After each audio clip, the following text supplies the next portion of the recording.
Most people think communication is talking, which is not the case. Communication is so much more than that. For me, I don't know. I went to the dictionary just to have another look to see, well, what does the dictionary say? And it says the imparting or exchanging of information by speaking, writing, or using some other medium. And that speaks it very well for me, because there are many mediums by which we use to communicate, not just through telephones and iPhones and email, but we use it in a face-to-face thing. We're using lots and lots of strategies unconsciously that communicate lots of information. If I don't know whether any of you would have ever seen somebody who's deaf across a room talking to another person who's deaf, and sometimes you can get a real gist of what they might be talking about through their visual communication. And that's a term I use, visual communication, as opposed to sign language. But I'll go into that a little more later. So I want to take you back to the very early experiences, the early times for a young person who has Char syndrome. In the early childhood work, I used to meet these kids when they were still in hospital, because their hospitalisation might have been for months before they got home. So we got started pretty much straight away. And by getting started meant looking at how they use their vision, how they're using their hearing, how they are understanding their world, and then giving strategies on how to make sure this is a less confusing, less confronting, and more accessible world for these kids. So in the early years, medical procedures really take precedence, medical and therapy, particularly medical. So there'll be surgeries and there will be pain, there'll be lots of intervention that is medical. So this can just dominate, whereas if I get into the hospital at that time, I can hopefully ease the way a bit by giving the team around the kid strategies on how to make this a better experience, or make it a more tolerable experience and a more comprehensible experience. I believe you could start the early communication right there, and that involves giving prompts and cues primarily. Of course, you're going to be using speech, but you won't be using sign language unless you're a fluent signer, or you can use sign language. If you can, that's terrific. But it will be mostly using visual language. That will be facial expression, body language, and prompts and cues, which may involve touching, just show hand over hand, not manipulating the hand, no. So that you're following the child's lead with the hand. So prompts and gestures, mimes and cue. Miming is really important. So, going back to good old, parlour games where we use mime to movies and book titles and charades, that kind of thing. So be happy to do that sort of thing as well. And maybe a little bit amplified with the way in which you communicate, might be a little bit, so you really are kind of overacting just a little bit, doesn't hurt. So my term for that kind of communication is multimodal communication. So we're going to use the vision that the child still has, realizing it is impaired if they have coloboma. I only know of one child who has Charge who is totally blind in America, and that child would be then using touch cues, hand over hand, and prompts in another way to provide the information. So coloboma is a visual impairment and audition. You won't probably have hearing aids. You'll know that there is a hearing loss, or you'll know a degree of hearing loss. So then I talk about natural amplification, which would be getting right in close to the ear and talking down and talking into the ear, both ears, because one might be better than the other, and using singing and gentle sounds and nurturing sounds into the ear, so that is a natural way of amplifying sound, amplifying your voice. So in the hospital setting, positioning the bed is really important, because with coloboma, there's a lot of light coming in to that eye because of the coloboma is that. So if you have the child looking towards a window, then it's really affecting his vision. So it's best that you light the subject, and the subject would be you or the toy, and so that the light is coming onto the face. If you need to, adjust the lighting, and if you can, you adjust the position of the bed.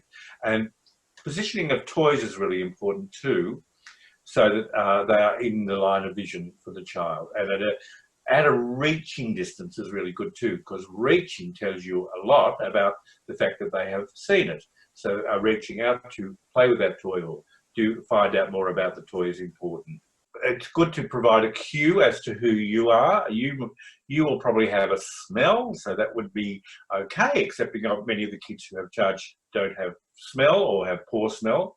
So maybe a piece of jewellery that you could, or a bracelet that you always wore when you're approaching the child, so that would be an indicator of who you are. So it's in addition to how you look, but also an additional cue.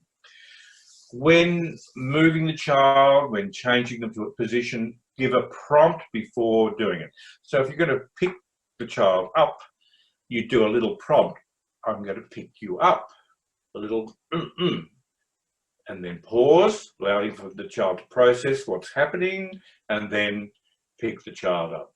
So that you're giving a prompt, a pause to process the information, and then the action happens.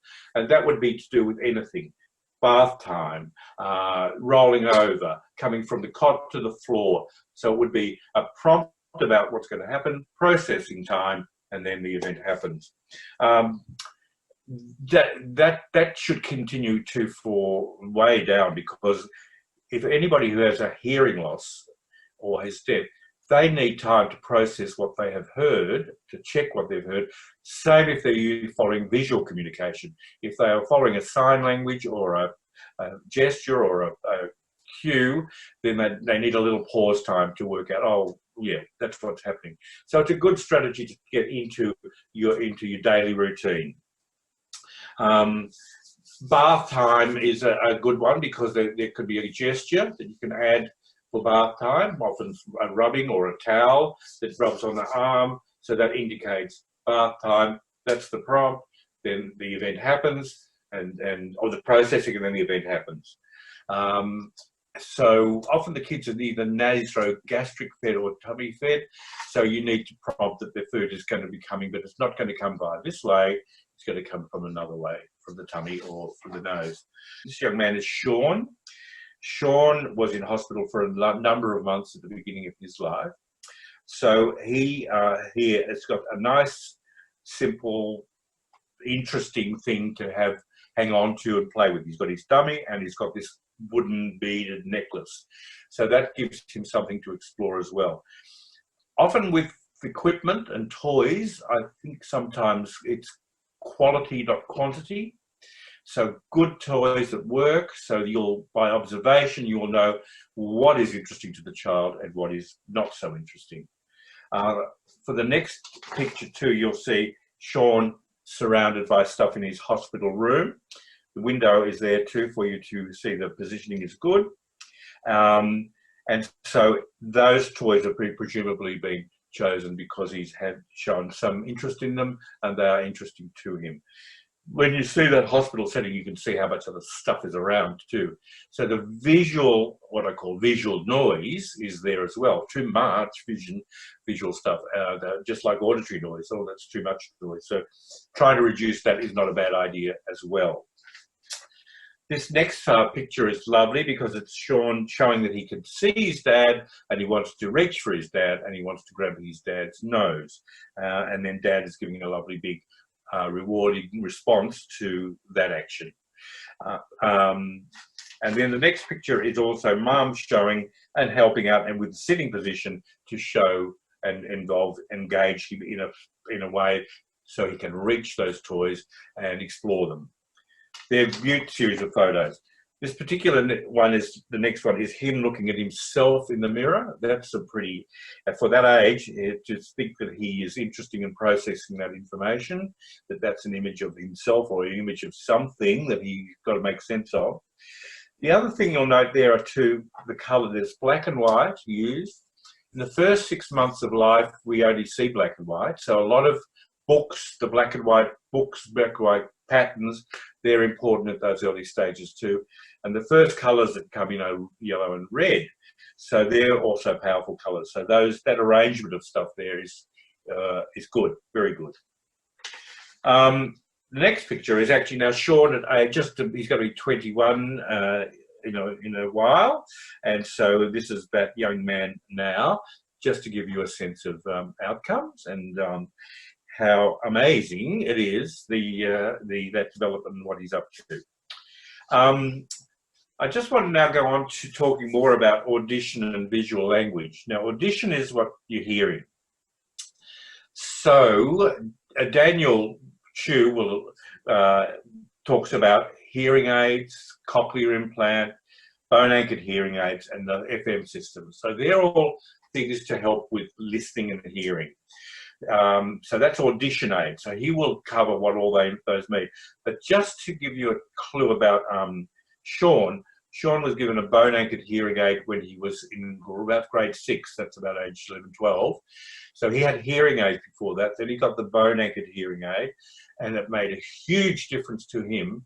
So Sean really started his life as a visual communication, sign language, and then he actually transitioned to using his hearing to master speech. So going on then to the visual language, which starts with sign language there. So there's sign language, varies in each country. Each country has its own sign language, so it's not one universal thing that we can acquire and then we'll be able to travel everywhere with it. We have to be aware that it is specific to, in Australia, it's a bit specific to states too. It varies accordingly. So there will be sign language, which is connected language. Then there's keyword signing, which will be somewhere where you would start yourself, because if you're not a signer, so you would be learning keywords. So it would be about play, and it would be ball, and things that are kind of relevant and concrete in the child's life. Family members, mum and dad, and brother, those sorts of things.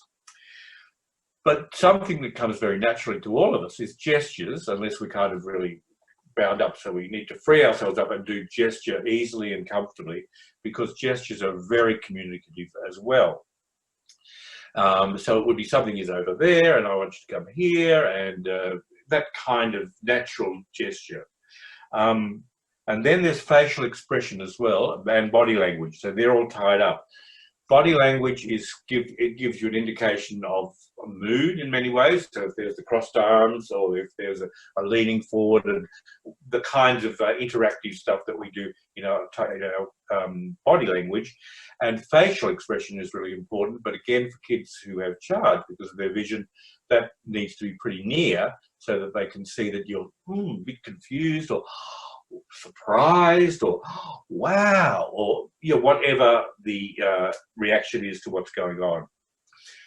Pointing is also important, so it's over there, it needs to come here, whatever that is needed as well. Mime, I talked about mime and charades, so you would do mime as a way of telling a story. Somebody's going to come and they're going to take off your top, and we're going to have a bath, and then we're going to go have the towel, and so there could be a whole story there about bath time.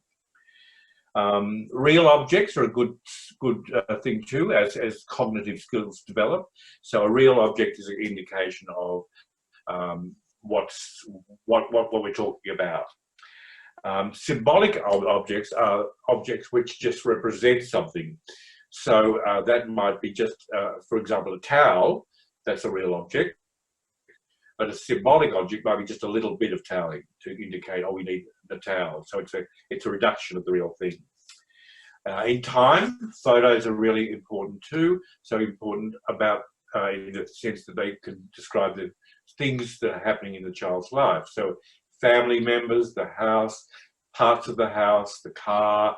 So all very relevant to the real world of the child. So you can make books out of these photos that can be used as a book and as a communication aid as well. A bit further down the track, it's drawings. So you can do little, very realistic drawings, or then you can go into stick figure drawings to talk about what's going to be happening, the sequence of events that might happen, and when they're going to happen.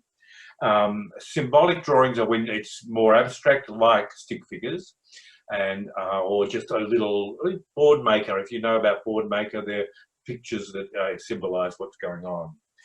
And then in time, of course, reading and writing. That's a very major communicative device. So our aim is, of course, for the kids to gain a literacy. So that is learning to read and to write. Often writing can be difficult, so typing skills, keyboard skills, to nurture those in the early days is important as well. I think Sean got his early keyboard skills by sitting on his mum's lap while she was doing keyboard stuff, so he got a sense that this keyboard thing can do words and provide information. Sean, by the way, is a great reader and writer, so his literacy skills are really good.